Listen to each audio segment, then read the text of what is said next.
అందరికీ నమస్కారం అండి. మాకు నంద్యాల ఎస్ఎస్ నుంచి ఒక డెత్ మెసేజ్ రావడం జరిగింది.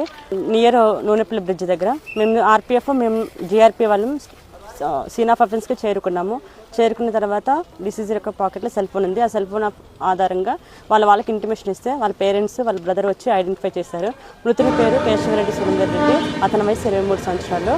వాళ్ళ పేరెంట్స్ కల్టివేషన్ వ్యవసాయం చేస్తూ ఉంటారు. ఇతను పెద్దవాడు. చనిపోయిన వ్యక్తి సన్నిహిత మామ సుమారు 1 నెల క్రితం టీబీ వ్యాధితో మరణించారు. అతనికి చనిపోయిన వ్యక్తి ఇతను చాలా క్లోజ్గా ఉండటం వల్ల అదే సిచ్యువేషన్ గుర్తుపెట్టుకొని ఇతను మానసిక ఒత్తిడికి గురైనట్టు వీళ్ళ పేరెంట్స్ చెప్తున్నారు.